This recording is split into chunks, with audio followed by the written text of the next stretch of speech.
चलिए मित्र, सभी मित्रों का आपके YouTube channel sunrise career academy Parvez Chitrakoot सभी मित्रों का बेहद हार्दिक स्वागत एवं अभिनंदन। मित्र, हम फिजिक्स की श्रृंखला में आगे आपसे डिस्कस करेंगे आपके जो भी एग्ज़ाम है TGT, PGT, UGC, UP TET प्राथमिक जूनियर साइंस का पोर्शन, यूपीपीसीएस जिसमें भी आपके आर्मी हो गए, एयरफोर्स के एग्ज़ाम हो गए, जिसमें भी आपका फिजिक्स पोर्शन है, वहाँ बहुत इम्पोर्टेंट क्लास आज होगी आपकी। जो इससे पहले हमने एक लेक्चर कवर किया है सर्कुलर मोशन का, वृत्तीय गति। आज अगला उसी में हम क्रम जारी रखते हुए हमने आपको पिछली कक्षाओं में पढ़ाया था त्रिज्य वेक्टर, कोणीय विस्थापन, इसकी चर्चा हमने आपसे किया था। आज चलते हैं आगे आज जो आपका टॉपिक है कोणीय वेग, अगला टॉपिक आपसे हम डिस्कशन करेंगे कोणीय वेग। बहुत इंपॉर्टेंट टॉपिक है, कई बार यहाँ से सवाल बने हैं। तो देखिए मित्र, ध्यान दीजिएगा, अभी इसके पहले आपने पढ़ा था कोणीय विस्थापन। कोणीय विस्थापन, कोणीय विस्थापन, कोणीय विस्थापन क्या होता है बताएंगे। हमने बताया था जब कोई कण सर्कुलर मोशन पे वृत्ताकार मार्ग पर गति करता है या किसी वृत्त की परिधि पर चलता है ना, कोई कण क्या हुआ था, कोई कण यदि वृत्ताकार मार्ग पे क्या करता है, गति करता है ना, तो हमने बताया था यहाँ इसका मूल बिंदु है, यहाँ से आपने देखा था थीटा कोण बनाया था, और ये आपका वेक्टर क्या है बताइए, आर। ये जो आपका त्रिज्य वेक्टर है, यह वृत्ताकार पथ पर जितने कोण से घूम जाता है उसी को हमने क्या कहा था, नाम दिया था कोणीय विस्थापन। क्या कहा था, कोणीय विस्थापन। हाँ, पिछली क्लास में हमने ये आपको बताया था कि कोई कण जब वृत्ताकार मार्ग पर गति करता है तो उसका जो त्रिज्य वेक्टर है वह जितने कोण से उस मार्ग पर घूम जाता है उस कण का कोणीय विस्थापन कहता है। हाँ, तो आपसे बताया था कोणीय विस्थापन बराबर डेल्टा थीटा बराबर क्या होगा, डेल्टा एस अपान आर। हाँ, ये हमने संबंध देखा था, इतना हमने देखा था, डेल्टा थीटा बराबर डेल्टा एस अपान आर, जहां पर क्या है, डेल्टा एस क्या है बताइए, कौन सा विस्थापन, देखिए विस्थापन ना, हमने बताया था क्या है, यह दूरी है जो संपूर्ण क्या है t1 t2 ना समय में इस कण द्वारा तय की गई दूरी थी। और बताया था कोणीय विस्थापन का मात्रक क्या होगा, क्या बताया था, रेडियन ना, रेडियन। कोणीय विस्थापन का मात्रक अथवा कोण का मात्रक कहा जाए तो क्या होगा, रेडियन होगा। और क्या बताया था, यह सदिश राशि होती है, कैसी राशि होती है, सदिश राशि होती है। यदि जो कण गतिशील है वह किसी समय उसका जो विस्थापन है और त्रिज्या है ना, जो त्रिज्या है वो उसके विस्थापन के क्या हो जाए, बराबर, डेल्टा एस बराबर किसके हो जाए, आर के। तो मैंने बताया था कोणीय विस्थापन का मान क्या होगा, 1 रेडियन कहलाता है। क्या कहलाता है, 1 रेडियन कहलाता है। और 1 रेडियन बराबर हमने आपसे चर्चा किया था कितना होता है, 57.3 डिग्री ना, 1 रेडियन बराबर 57.3 डिग्री। अब इसी क्रम में हम आज आपसे चर्चा करेंगे कोणीय वेग। अगला पॉइंट है कोणीय वेग, ध्यान दीजिएगा, काफी प्रश्न यहाँ से बने। कोणीय वेग, ठीक है। अब देखिए मित्र, जब कोई कण वृत्ताकार मार्ग पर चलता है, क्या करता है, जब कोई कण, ये आपका मूल बिंदु है, मूल बिंदु, यहाँ पे मान लेते हैं कोई कण P, क्या है, P कोई कण है, जब यह वृत्ताकार मार्ग पर क्या करता है, गति करता है, तो उसका विस्थापन समय के साथ क्या होता है, बदलता रहता है। जो ये तय की गई दूरी है, ये विस्थापन न समय के साथ क्या होता है, विस्थापन बदलता रहता है ना। मैंने क्या कहा कि यदि कोई पिंड किसी वृत्ताकार मार्ग पर चक्कर लगाता है तो समय जैसे जैसे बढ़ता है, समय के साथ जैसे जैसे समय आपका t1, t2, t3 इसी तरह t4 आगे बढ़ता जाता है, उसी तरह आपका जो ये विस्थापन है डेल्टा एस या विस्थापन क्या होगा, उसमें परिवर्तन होगा ना। डेल्टा एस यानी किसी समय S1 होगा, किसी समय S2 होगा, किसी समय S3, इसी तरह S4। यह क्या होगा, उसके विस्थापन में परिवर्तन होता रहता ना। तो मित्र ध्यान दीजिएगा, कोणीय वेग इसमें लिखिएगा कोणीय वेग। इतना समझ में आ रहा है ना। देखिए कोणीय वेग की परिभाषा अगर हम जानना चाहें तो क्या होगा बताइए। कोणीय वेग किसे कहेंगे? देखिए हमने अभी आपको बताया कि वृत्तीय गति में किसी कण के समय के साथ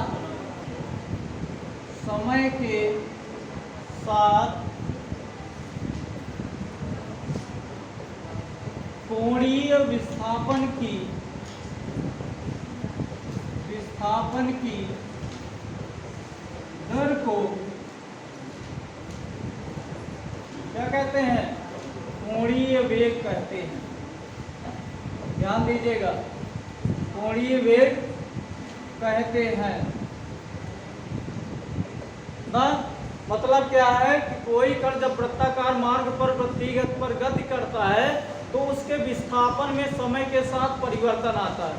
तो जो समय के साथ विस्थापन में परिवर्तन हुआ है इसी को क्या कहते हैं, कोणीय वेग कहते हैं। ठीक है, क्लियर है। कोणीय वेग को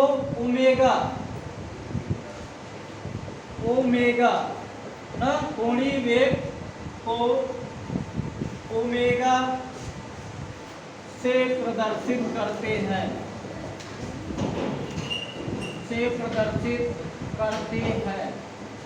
ठीक है।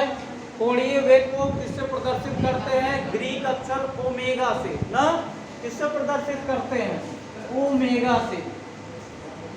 ठीक, ओमेगा है क्या कि वृत्तीय गति पर किसी कण के समय के साथ कोणीय विस्थापन की दर को कोणीय वेग कहते हैं ना। कब होगा कोणीय वेग, जब कोई कण सर्कुलर वृत्ताकार मार्ग पर गति करता है ना।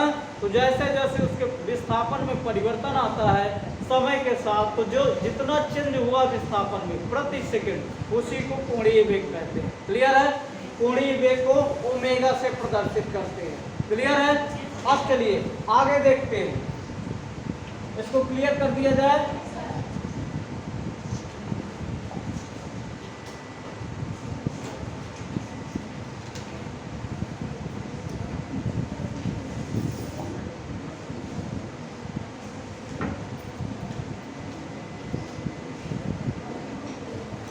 चलिए देखते हैं, माना किसी सूक्ष्म समयांतराल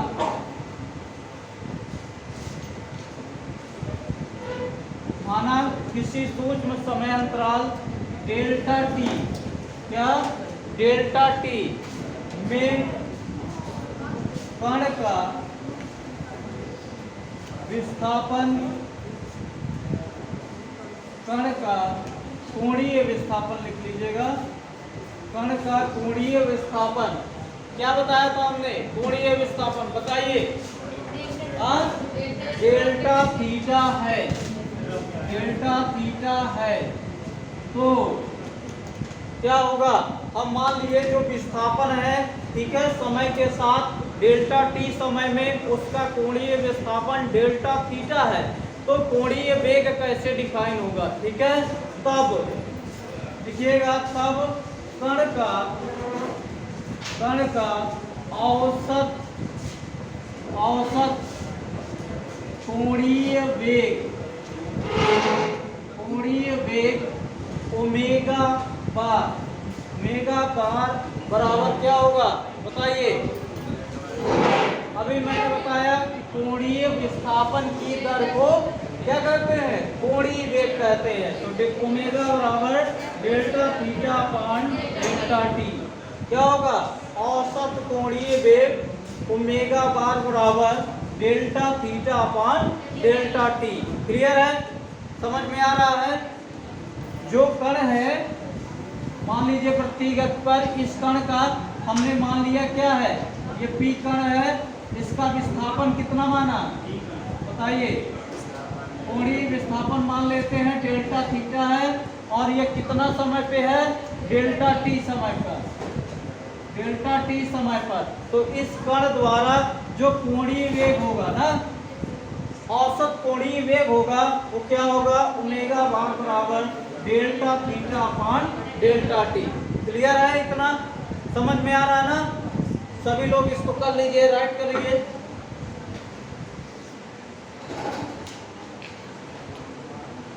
हो गया, चलिए आगे करते हैं हम। अब हम मान लेते हैं कि यदि हम इस जो समयांतराल है, सूक्ष्म समयांतराल डेल्टा टी है, वो बिल्कुल क्या है, अनंत सूक्ष्म है, ठीक है, ना के बराबर, अनंत सूक्ष्म है। क्लियर कर दें इसको, चलिए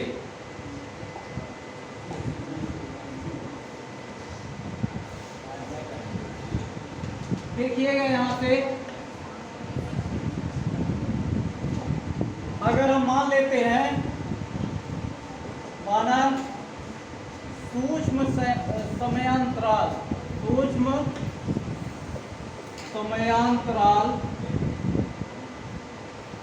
जो डेल्टा टी है, ठीक है, आपका क्या माने अभी, सूक्ष्म समयांतराल डेल्टा टी, यह अनंत सूक्ष्म है। क्या है, डेल्टा टी अनंत सूक्ष्म है, अनंत सूक्ष्म है, ठीक है। यानी कहा जाए अनंत सूक्ष्म का मतलब delta T tends to zero. क्या मान लेते हैं, डेल्टा टी जो है हमारा वह शून्य के बराबर, अनंत सूक्ष्म ना के बराबर, मतलब कह सकते हैं जीरो है। तब जो कण का इस स्थिति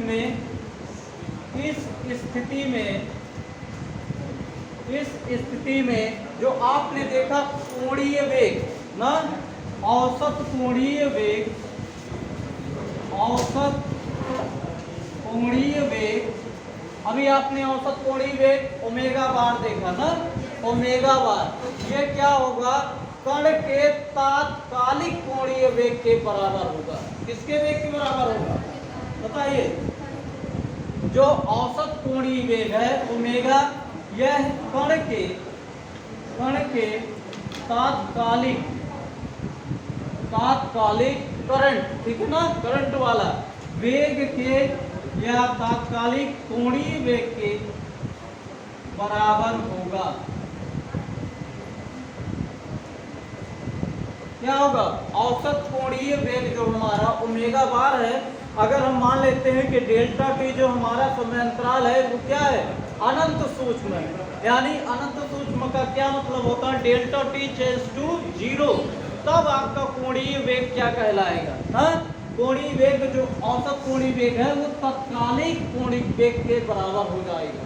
ठीक है, चलिए अब यहाँ से क्या आ जाएगा बताइए, आपका कोणीय वेग बराबर क्या होगा।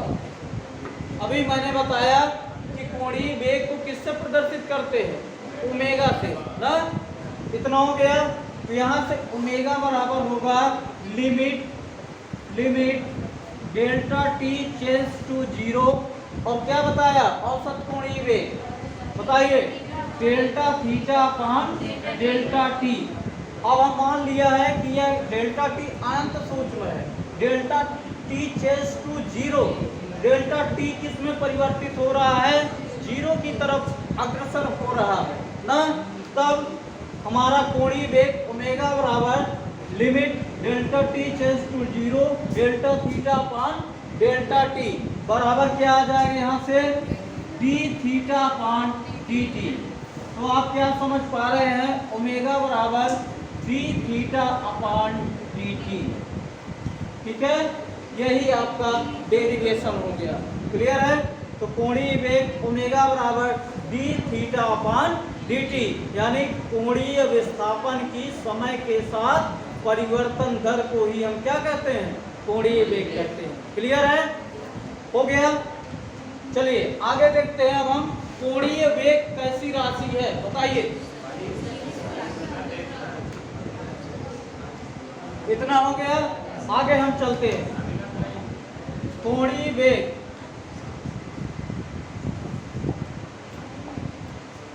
अगला पॉइंट देखिए, ओमेगा का मान क्या आ गया D theta upon D T. अब देखिए जो इंपॉर्टेंट है वो कई बार आया है यहाँ से प्रश्न, कोणीय वेग कैसी राशि है। ध्यान दीजिएगा, कोणीय वेग एक सदिश राशि है, एक सदिश राशि है। ठीक है, तथा इसका मात्रक क्या होगा, तथा इसका मात्रक बताइए। आप क्या देखे, ओमेगा बराबर D theta upon D T ना, डी का मतलब समझ रहे हैं ना, परिवर्तन हो रहा है। तो कोण का मात्रक हमने आपको बताया रेडियन ना, कैसे निकाला जाता है फार्मूले से मात्रक ध्यान दीजिएगा। यहाँ ओमेगा डिपेंड करता है थीटा पर ना, तो थीटा का मात्रक क्या होगा रेडियन, और नीचे क्या है आपका समय है, तो समय का मात्रक सेकेंड, तो क्या होगा ओमेगा का मात्रक रेडियन प्रति सेकेंड। क्लियर है? तो कोणीय वेग का मात्रक रेडियन प्रति सेकेंड है। ठीक है, कैसी राशि है, सदिश राशि है। तथा इसका विमीय सूत्र वेरी इंपॉर्टेंट ना, इसकी बीमा क्या होगी, इसका विमीय सूत्र। ठीक है, क्या होगा बताइए, इसका विमीय सूत्र टी इनवर्स प्रति सेकेंड क्या होगा, विमीय सूत्र क्या हो जाएगा टी इनवर्स हो जाएगा, क्योंकि ये रेडियन क्या है एक कांस्टेंट राशि है ना, इसका कोई बीमा नहीं है, लेकिन सेकंड की बीमा होती है टी इनवर्स ना। तो ध्यान दीजिए, इसका विमीय सूत्र टी इनवर्स। क्लियर है? आ गया समझ में? अब देखिए जो कोणीय वेग है इसकी दिशा आपसे पूछी जाती है, पूछता है कोणीय वेग की दिशा किस नियम द्वारा ज्ञात की जाती है। कई बार प्रश्न आया हुआ। कितने पॉइंट हो गए, कोणीय वेग, कोणीय विस्थापन की दर को हम कोणीय वेग कहते हैं। ठीक है, सदिश राशि होती है, इसका मात्रक रेडियन प्रति सेकंड है, विमीय सूत्र पूछा जाए तो t-1 है। और आगे क्या प्रश्न बन सकता है कि कोणीय वेग की दिशा किस नियम के द्वारा ज्ञात की जाती है। तो ध्यान दीजिएगा, अगला पॉइंट लिखिए, कोणीय वेग की दिशा, कोणीय वेग की दिशा, कोणीय वेग की दिशा बताइए कौन से नियम से आएगा, कोणीय वेग की दिशा दाहिने हाथ के अंगूठे के नियम द्वारा ज्ञात की जाती है, के नियम द्वारा ज्ञात की जाती है।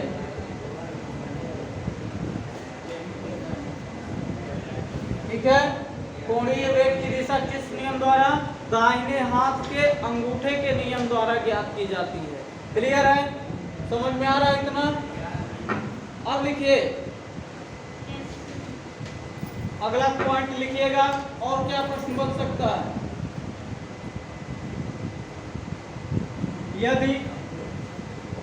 ये पॉइंट वाइज पॉइंट लिखिएगा। यदि कण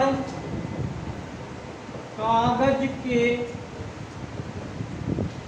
तल के वामावर्त दिशा में, वामावर्त दिशा, वामावर्त का मतलब समझ रहे हैं? Anti clockwise. अगर कण क्या है, कागज के तल के वामावर्त दिशा में वृत्तीय गति करता है। कैसी गति करता है? वृत्तीय गति करता है तो कोणीय वेग की दिशा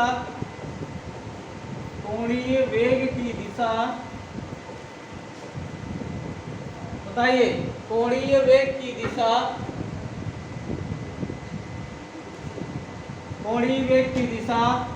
कागज के तल के लंबवत ऊपर की ओर होगी। ठीक है, मतलब कह रहा है कि यदि कोई कण कागज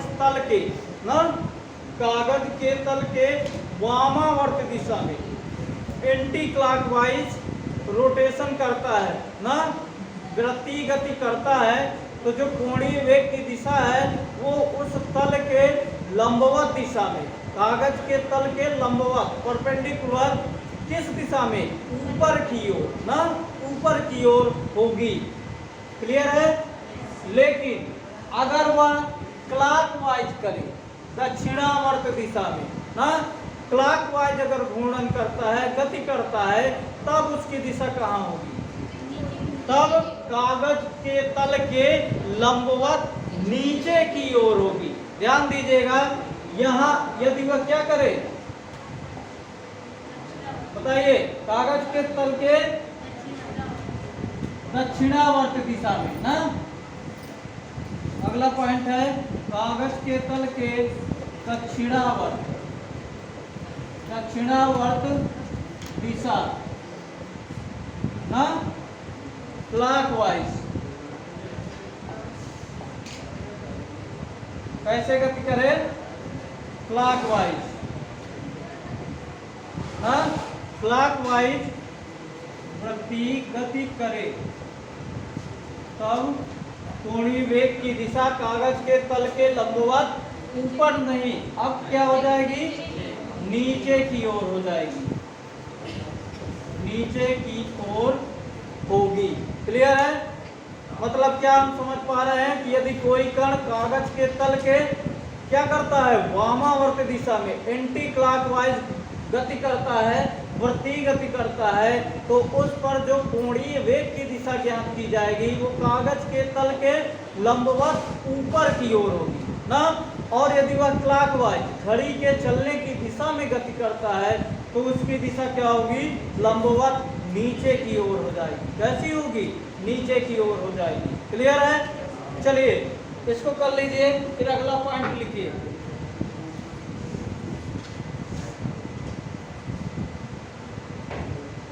आगे समझ में।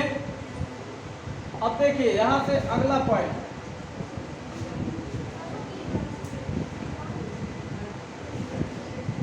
समझ में आ रहा है ना सभी लोगों को?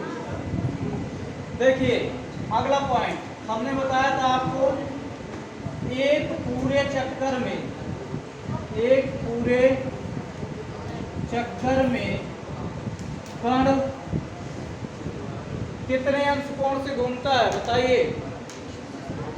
एक पूरे चक्कर में कण ना 2 पाई ना, 2 पाई या क्या 360 अंश। 2 पाई का मतलब 360, 2 पाई रेडियन कोण से घूमे, रेडियन कोण से घूमता है ना। क्या करता है? 2 पाई रेडियन कोण से घूमता है, अथवा हम कह सकते हैं 360 डिग्री से घूमता है ना। तथा कण द्वारा चक्कर लगाने में, कण द्वारा चक्कर लगाने में लगा समय क्या हो, t न t हो तो कोणीय वेग क्या होगा, बताइए भाई। कह रहा है एक पूरे चक्कर में कण 2 पाई रेडियन कोण यानी 360 डिग्री से घूमता है। अगर कण द्वारा इस पूरे चक्कर में लगा समय t है, तब उसका जो औसत कोणीय वेग होगा वो क्या होगा, बताइए। तब औसत कोणीय वेग ओमेगा बार बराबर 2 पाई अपान t क्या हो जाएगा, ओमेगा बार बराबर 2 पाई अपान t। कई बार यहाँ से प्रश्न आया, ठीक है, ध्यान दीजिएगा। ओमेगा बार बराबर 2 पाई अपान t, समझ में आ रहा है ना, कर लीजिए।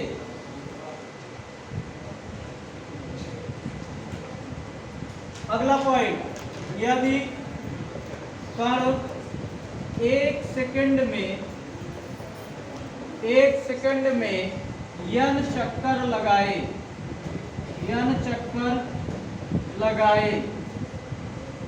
तब क्या होगा।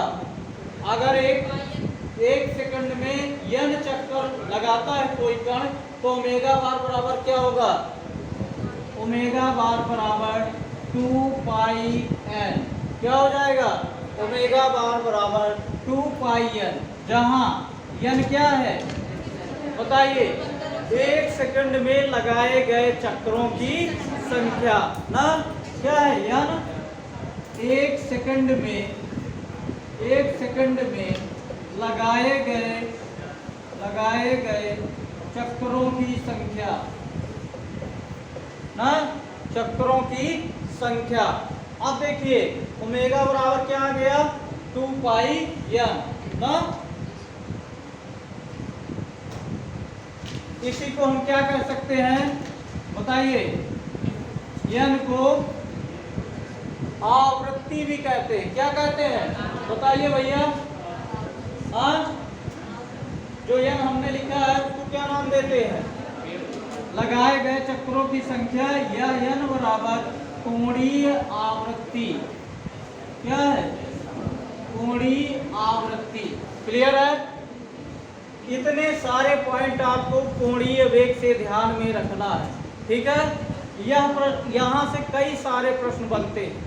पूछता है कोई कण वृत्ताकार मार्ग में 500 चक्कर प्रति सेकंड की दर से लगा रहा, घूर्णन कर रहा है 500 चक्कर प्रति सेकंड की दर से।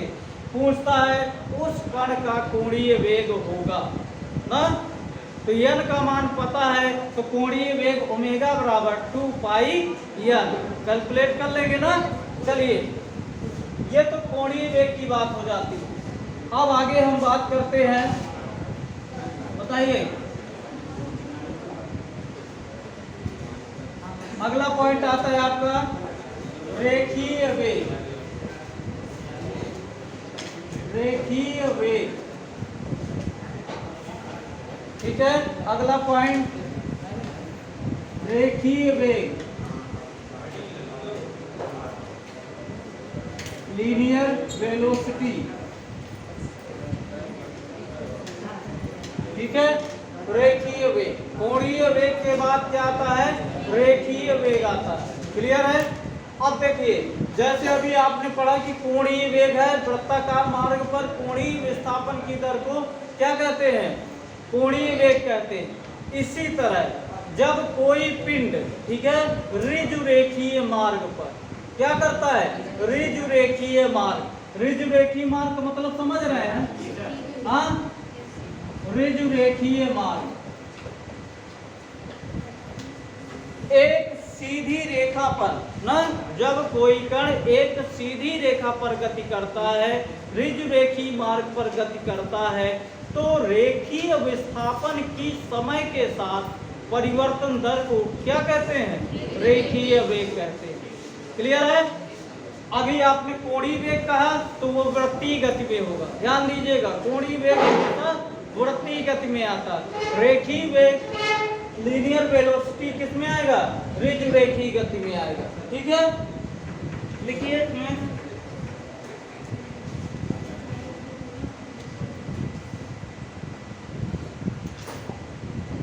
इसमें लिखिएगा आप, जब कोई कण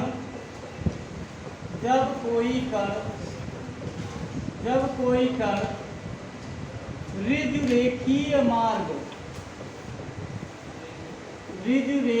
मार्ग पर गति करता है तो समय के साथ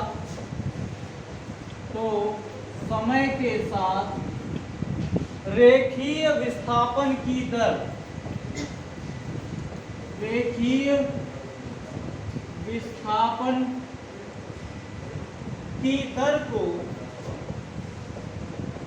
को क्या कहेंगे? रेखीय वेग कहते हैं। रेखीय वेग कहते हैं। ठीक है, जब कोई कण किसी रेखीय मार्ग पर गति करता है तो समय के साथ उसके रेखीय विस्थापन की दर को क्या कहते हैं? रेखीय वेग कहते हैं। अभी आपने पढ़ा था कोणीय वेग और रेखीय वेग में संबंध, कोणीय विस्थापन और रेखीय विस्थापन में संबंध पढ़ा है ना? क्या था? डेल्टा थीटा बराबर डेल्टा एस अपान आर, ये पढ़ा था ना। कोणीय विस्थापन और रेखीय विस्थापन में क्या संबंध? तो यही कहता है रेखीय विस्थापन की दर को क्या कहते हैं? रेखीय वेग कहते हैं। क्लियर है? चलिए यहां से हम मान लेते हैं, ये हो गया। मान लेते हैं कोई कण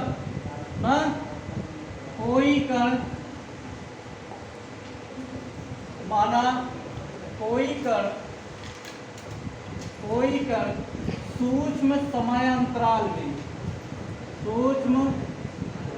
समयांतराल डेल्टा टी, क्या डेल्टा टी में उसका रेखीय विस्थापन डेल्टा एस है। क्या है?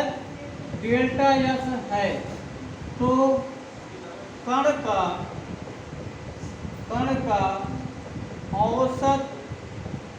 का औसत रेखीय वेग क्या होगा? बताइए।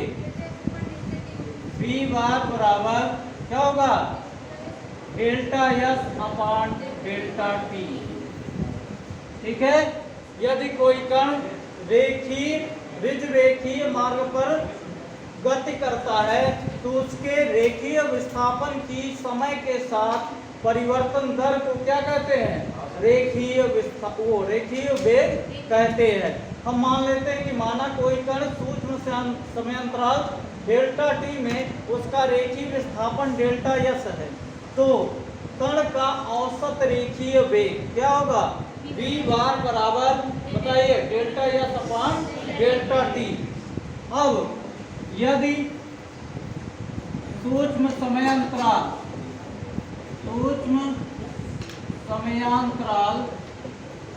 क्या है? डेल्टा टी ना अनंत है, अनंत सूक्ष्म यानी delta T tends to zero. क्या है? अनंत सूक्ष्म है, delta T tends to zero. तब कण का रेखीय वेग क्या हो जाएगा? v बराबर बताइए limit delta T tends to zero ना डेल्टा टी अपान वो delta S upon delta T ना। और हम क्या लिख सकते हैं इसको?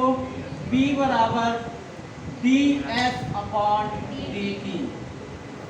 वेरी इंपॉर्टेंट, क्या हो गया? डी एस अपान डी टी। क्लियर है? आ रहा समझ में। हम मान लेते हैं कि जो यह कण द्वारा सूक्ष्म समांतराल डेल्टा टी है यह अत्यंत सूक्ष्म है ना, यानी अत्यंत सूक्ष्म का मतलब डेल्टा टी टेंड्स टू 0।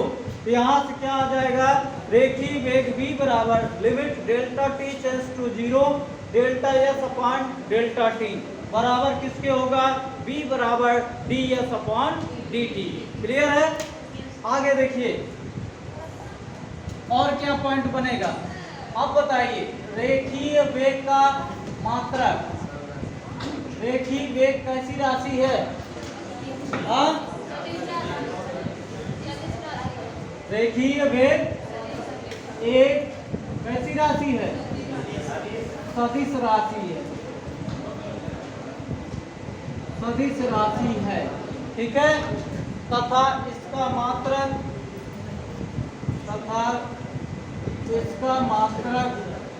क्या होगा, मीटर प्रति सेकेंड, मीटर प्रति सेकेंड ना, क्या हो जाएगा, मीटर प्रति सेकेंड। क्लियर है, कर लेंगे ना।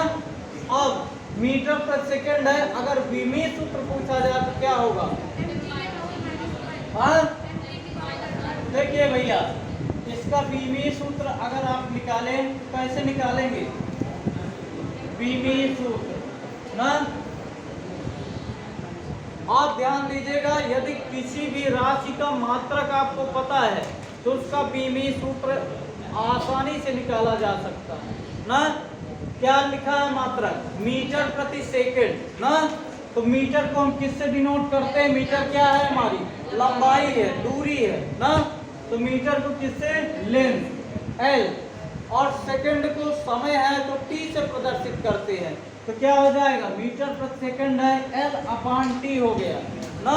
तो यहाँ से क्या आ जाएगा बताइए, एल टी माइनस 1 क्या होगा, v की बीमा जो हो जाएगी वह एल टी माइनस 1 होगी। आ रहा समझ में, क्या हो गया, विमीय सूत्र एल टी माइनस 1। आ रहा सभी को समझ में ना। अगर मात्रक पता है तो आप बीमा जरूर निकाल लेंगे ना। मीटर क्या है, दूरी है, लेंथ है, एल से डिनोट करते हैं, सेकंड समय है इसको टी से डिनोट करते हैं, मात्रक है मीटर प्रति सेकंड तो एल अपॉन टी कर दिया, यहाँ से क्या आ जाएगा एल टी माइनस 1। इतना पॉइंट आपको रेखीय वेग में ध्यान रखना, ठीक है, समझ पा रहे हैं ना।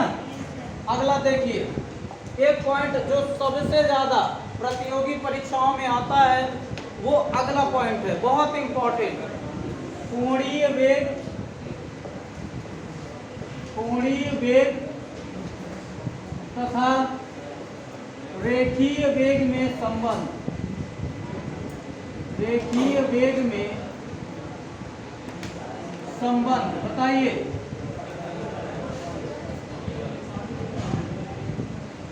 क्या होगा,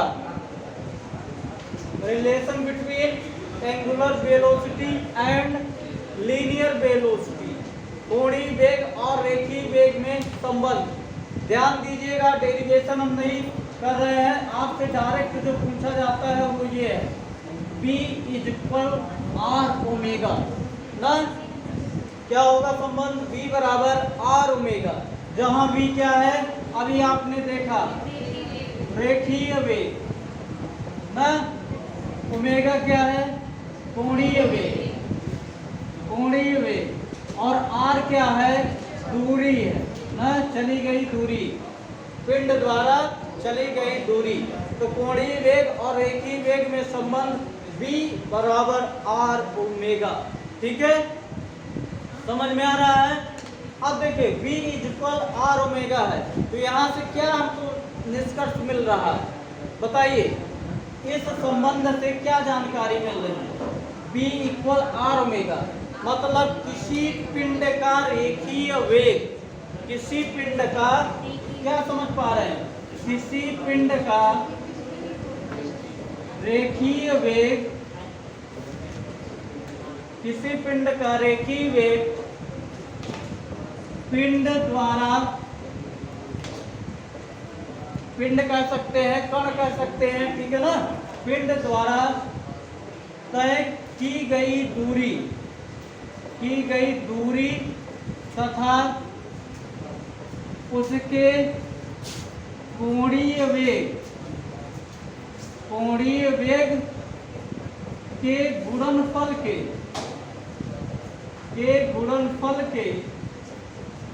बराबर होता है।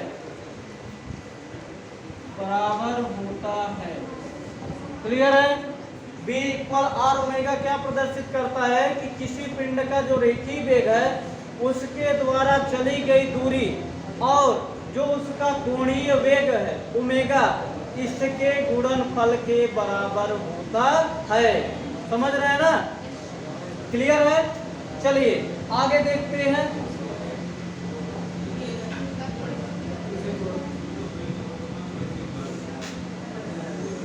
अब देखिए जो B इक्वल आर ओमेगा है इससे और क्या जानकारी निकल सकती है।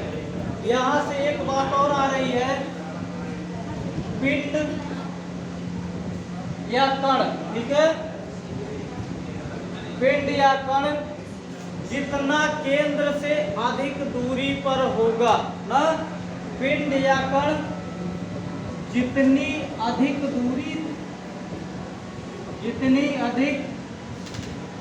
दूरी पर होगा उसका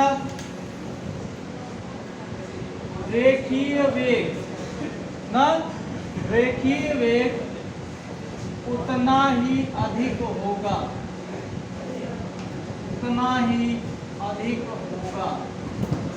रेखीय वेग या कोणीय वेग दोनों, जितना अधिक दूरी होगी पिंड की उसके सेंट्रल से वृत्ताकार मार्ग के बाद जो आपकी लीनियर है ना, कोणीय वेग कहाँ आता है? वृत्तीय गति में आता है। रेखीय वेग आपका रिज रेखीय गति में आता है। तो यहाँ से कण जितना अधिक सेंटर से दूर होगा, मान लीजिए यहाँ से कह रहे हैं ये जितना अधिक दूरी होगी, r जितना अधिक होगा उसका रेखीय वेग उतना ही अधिक होगा। अथवा यहाँ भी हम देखें तो इसका सेंटर यहाँ आता है, यहाँ से जितना अधिक दूरी होगी इसकी, जितना अधिक r बढ़ेगा उतने अधिक क्या होगा? उसका वेग होगा, रेखीय वेग अथवा क्या होगा? कोणीय वेग होगा। क्लियर है? समझ में आ रहा है ना? इतना समझ में आ गया? हाँ, अगर देखिए एक पॉइंट और आता है, इसके बाद यहां से मैं क्लास को समाप्त करूंगा। इस संबंध से एक प्रश्न और बहुत बनता है। देखिए यदि कण द्वारा लगाया गया समय t है, क्या है? t है ना, तब जो पिंड की चाल है ना, तब पिंड या कण की चाल v बराबर क्या होगा? 2 पाई r अपान t। जो पिंड की रेखीय चाल है v बराबर 2 पाई r अपान t, अथवा लगाया गया समय, इसी को आवर्तकाल कहते हैं। आवर्तकाल t बराबर 2 पाई r अपान v। यह संबंध भी ध्यान दीजिएगा, कई बार प्रश्न बने हैं यहाँ से ना। कहता है यदि कण द्वारा लगाया गया समय t है, आवर्तकाल t है, तो आवर्तकाल बराबर 2 पाई r अपान v ना। 2 पाई r का मतलब पूरा एक चक्कर परिधि, ठीक। जैसे ये वृत्ताकार मार्ग में घूम रहा है तो ये एक चक्कर पूरा करेगा, इसका मतलब है 2 पाई r ना। कह देगा किसी पिंड की रेखीय चाल ना 20 मीटर प्रति सेकंड है तथा वह कण किसी मार्ग पर 500 चक्कर प्रति सेकंड लगा रहा ना। या उसके द्वारा तय की गई जो डिस्टेंस है वह 500 चक्कर है, कवर कर रहा है, तो इस दौरान पिंड में लगाया गया समय ज्ञात कीजिए या पिंड का आवर्तकाल ज्ञात कीजिए। तो 2πr आपका दिया रहेगा, 2πr बराबर जितना भी चक्कर है, मान लीजिए 1600 है, यहाँ से आप मान निकाल लीजिएगा 2πr, और v का मान आपको दिया गया है, v बराबर होगा उसी में सीधा भाग कर देंगे, आ जाएगा आपका समय। क्लियर है, आ रहा समझ में ना? तो ध्यान दीजिएगा मित्र, आपका क्या क्या हो गया, कोणीय वेग हो गया, रेखीय वेग हो गया, कोणीय वेग और रेखीय वेग में संबंध आ गया। क्लियर है इतना पॉइंट? कोई कंफ्यूजन तो नहीं है? अगर दिक्कत हो तो आप जरूर बताइएगा। इसके बाद अगला जो टॉपिक आएगा वृत्तीय गति में, वो अगला पॉइंट आपसे हम चर्चा करेंगे अभिकेंद्र त्वरण। अगला पॉइंट अभिकेंद्र त्वरण, फिर अभिकेंद्र बल न, किस तरह से अभिकेंद्र बल पर आपसे परीक्षाओं में प्रश्न बनते हैं उसकी चर्चा नेक्स्ट क्लास में करेंगे। क्लियर है? तो चलिए मित्र, आज के लिए इतना ही। आशा करते हैं कि आपकी परीक्षाओं के लिए यह क्लास अत्यंत उपयोगी हो, और हम लगातार ऐसा प्रयास करते रहेंगे, आपको प्रोवाइड करते रहेंगे क्लास।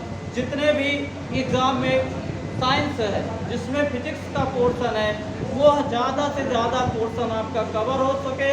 बहुत बहुत धन्यवाद।